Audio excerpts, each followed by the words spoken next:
நம்மளுடைய துலாம் ராசி அன்பர்களுக்கு உங்களுக்கு 2025 ஏற்படுகின்ற மாற்றங்கள் என்ன? இந்த 2025 மறக்க முடியாத செயல்பாடுகள் என்ன நடக்கப் போகிறது? உண்மையாகவே இந்த 2025 எங்களுக்கான வருடமாக இருக்குமா? நாங்கள் கொஞ்சமாச்சும் ஒரு மாற்றத்தையும் முன்னேற்றத்தையும் சம்பாதிச்சிருவோமா அப்படின்னு சொல்லி எதிர்பார்க்குற நம்மளுடைய நேயர்களுக்கு என்ன சொல்கிறேன்னா, நல்ல ஒரு முன்னேற்றம் கிடைக்க போகுது. நீங்கள் எதிர்பார்க்காத மிகப்பெரிய ஒரு மாற்றத்தை உறுதியாக நீங்கள் சந்திக்க போகிறீங்க.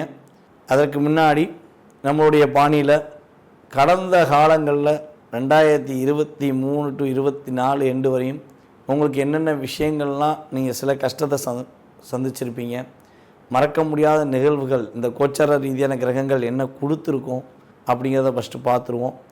அதுக்கு பிறகு இதெல்லாம் நடந்துச்சு அப்படின்னு நீங்கள் கருத்துக்கள் சொல்லும்போது எனக்கும் சந்தோஷமாக இருக்கும். ஆமாம், நம்ம எடுத்த பலன்கள் கரெக்டு தான் அப்படின்னு நம்ம நினச்சிக்கலாம். ஸோ அதே போல் 2025 மாற்றங்கள் முன்னேற்றங்களை நம்ம பார்க்கலாம்.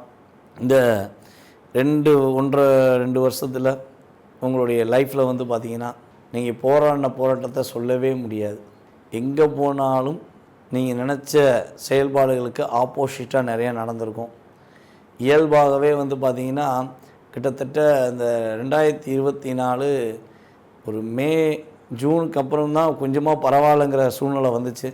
அதுமாரி ரொம்ப கஷ்டப்பட்டீங்க.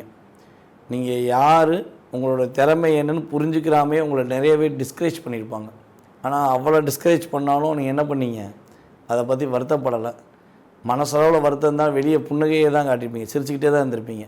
போங்கடா நடக்கட்டும் அப்படின்னு சொல்லி அதை சிரிச்சுக்கிட்டே தான் கடந்து வந்திருப்பீங்க. அந்தளவுக்கு உங்களுக்கு ஒரு மன அழுத்தம் இருந்திருக்கும்.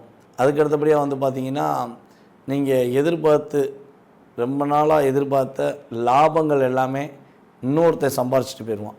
நீங்கள் ஒரு 10,000 ரூபா 10 லட்சமாக எதிர்பார்த்து செஞ்ச விஷயங்கள் எல்லாமே வெறும் 1000-2000 வந்திருக்கும். ஸோ அந்த ஒரு குறிப்பிட்ட தொகையை வாங்கி நீங்கள் உங்களுடைய பாக்கெட்டில் வைக்கிறதுக்கு முன்னாடியே இங்கிட்டு விரைய செலவாக ஒரு செலவு வந்திருக்கும். அப்போ எல்லாமே தாக்கம்தான். நிம்மதியாக தூக்கமே இல்லை. தாக்கம் ஒரு பக்கம், தூக்கமும் இல்லை அப்படிங்கிற சூழ்நிலையெல்லாம் நீங்கள் கோச்சார கிரகங்கள் ரீதியாக சந்திச்சிருக்க வாய்ப்பு இருக்குது. பொருளாதாரத்துலேயும்